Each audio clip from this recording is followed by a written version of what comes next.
wawili. Amen. Huyo mke aliyempenda sana yeye aliiba vinyago vya baba yake, anaenda navyo nyumbani kwa nani? Kwa kina Yakobo. Sasa amebeba vinyago ambavyo wao wanaabudu, anakwenda navyo nyumbani kwa mume wake ambapo yeye anaabudu, lakini akasahau kwamba kule kwa mume wake wale ni wacha Mungu, hao ni walokole. Vinyago huwa vingi. Bwana Yesu apewe. Wakati baba yake anavitafuta, yeye amevikalia akavificha. Atake vifanye nini? Viondoke. Atake vichukuliwe. Ni ulinzi wake. Amebeba ulinzi wa nyumbani kwao. Bwana Yesu apewe. Ndivyo ilivyo hata sasa ndani ya makanisa. Watu wanaokoka na wanaenda makanisani, lakini zile tabia za kwao bado wamezishikilia kama mke wa nani? Wa Yakobo. Huyu mama alisimamisha msafara ili wakaruhuliwa. Msafara uendelee. Baba yake anatafuta vinyago vyake, msafara uendelee. Ndivyo ilivyo hata sasa.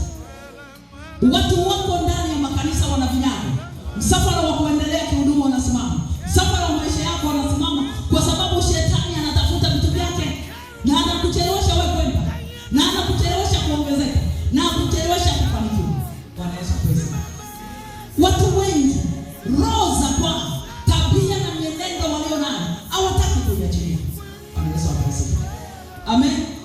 Tabia zinaweza kukufanya usiendelee. Amen. Tabia zinakufanya usivuke. Tabia zinakufanya usifanikiwe. Huyu mama alizoea kwa wana miungu nayo walinda. Hawana yule Mungu hawamjui. Wao wanalindwa na nini? Na tabia za kwao. Wanalindwa na miungu ya kwao. Ndio wanayoiabudu. Sasa na wale tunaondoka na mume wangu hana hata Mungu, tunaenda kuishije? Wacha mimi nichukue kanuni zangu kwa kujilinda nako. Akabeba mashetani ya baba yake. Bwana Yesu asifiwe. Unajua hapa tunasema tunaona ni miungu. Amen. Lakini imagine umeoa mke, umeolewa familia wana mapembe. Nikisema hivyo shetani eneo wana mapembe ndani ya zile familia. Si mtu anakuja nayo kwenu, si ndio hivyo? Na anapokuja anawakwamisha muendelee. Bwana Yesu asifiwe. Hamuendelee. Jina la Bwana libarikiwe. Na wewe ulipokwenda uendelee. Haleluya. Tabia watu wanao. Hata makanisani ukimwambia mtu hata tabia hii, akwambia tabia alikuwa nayo shangazi yangu na mimi ninayo.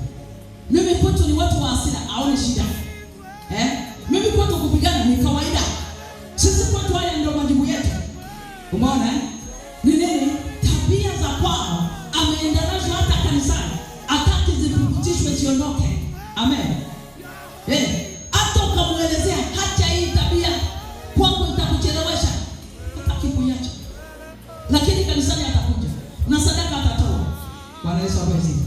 Kwa utakuta kila siku anatembea pale aendelee. Amen. Wewe unafikiri wanaweza kutembea jangwani miaka 40? Kwani hiyo tabia kunungunika si walikuwa nayo? Walimnungunikia Mungu awatoe Misri. Akawatoa Misri. Wanafika jangwani wanamnungunikia kwa ajili ya matikiti na matango. Tunaona kwamba ni tabia wanazo. Bwana Yesu asifiwe. Sasa kuna tabia unakuwa nazo mpaka zinakufanya wewe usifuke, mpaka wewe usiendelee, mpaka wewe usikue kiroho kwa kupuuzia mambo. Amen. Kwa kupuuzia nini? Unamna Yakobo amebeba wanawake, tabia ya kupuuzia na kuona kawaida.